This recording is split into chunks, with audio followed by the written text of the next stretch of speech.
We in America are immigrants, or the children of immigrants. We are one people, but a people welded from many nations and races.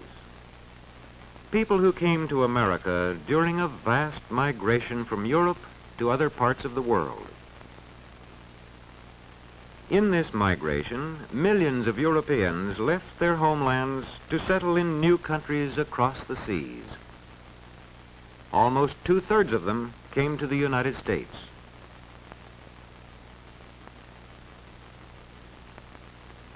When we became a nation, our population numbered just under 4 million. Each symbol here represents 500,000 people. Most of our people were of British origin, but there were also Dutch and many Germans, as well as French, Spanish, a great many Negroes, and others. The era of the Great Migration from Europe began about 1820.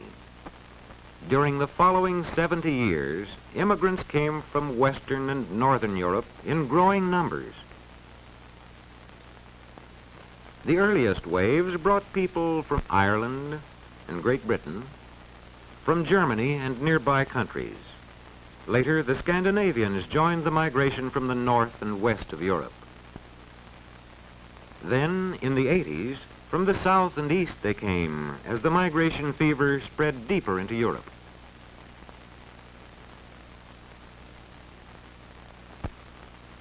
During this period, too, came immigrants from the Orient.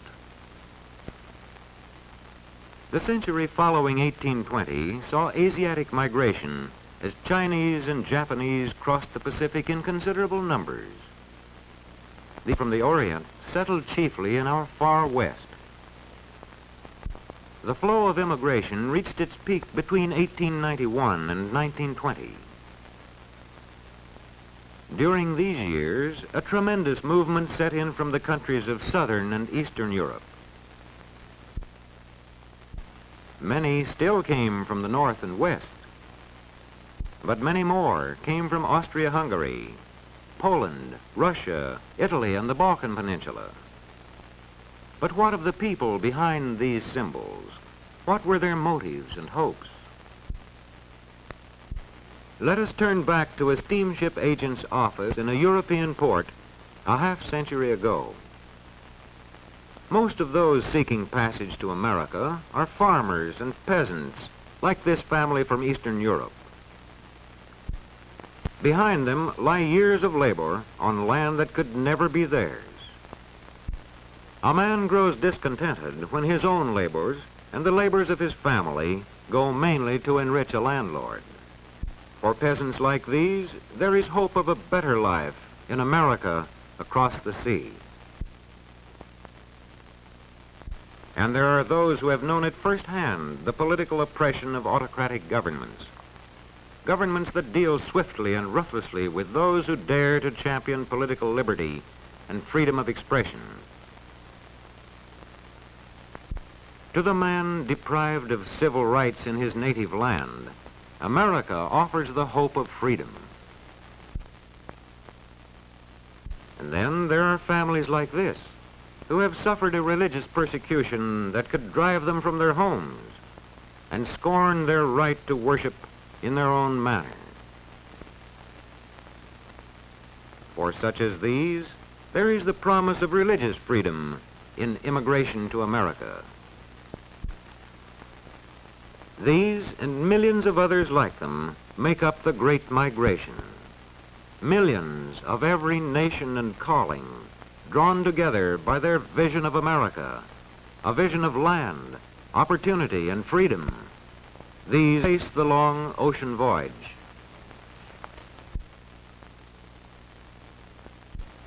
Then, immigration gateways like Ellis Island and examination immigration officials.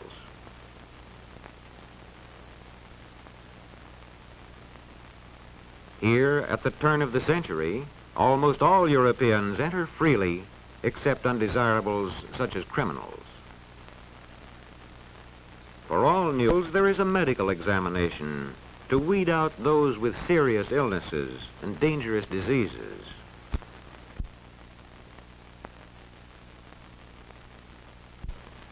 Many are rejected. Once in the new land, what lies ahead? These groups of Europeans that before 1890 spread rapidly westward to settle both on the farms and in the cities. By the year 1900, settlements of Germans were scattered widely from east to west. Scandinavians were grouped in the northern Middle West, and the Irish were largely concentrated in the northeast.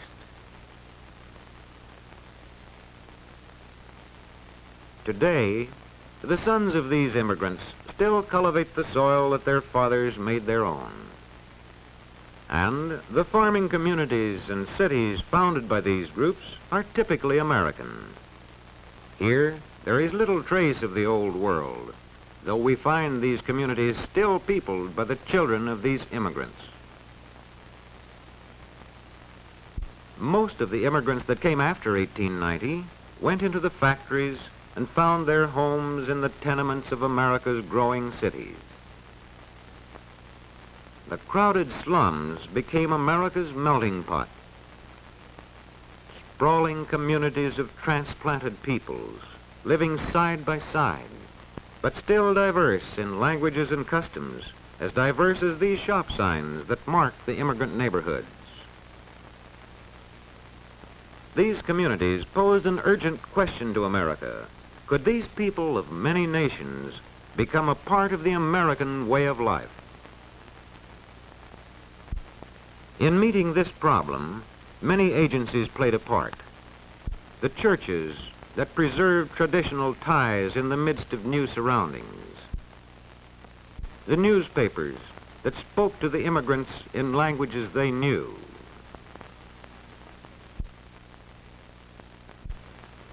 The trade unions that taught them to work together. These and other agencies drew into the larger community the stream of new arrivals.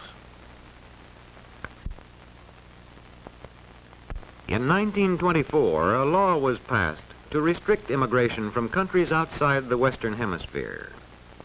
By this law, the number to be admitted henceforth was to be in proportion to the national origins of our country's population.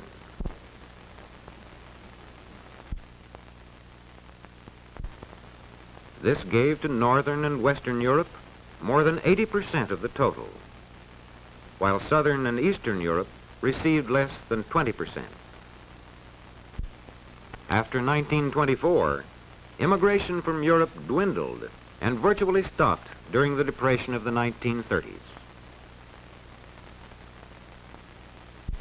But immigration from our American neighbors went on. A century of immigration has brought in many people from Canada, and more recently, there has been a lively migration from Mexico, as well as from the Caribbean area.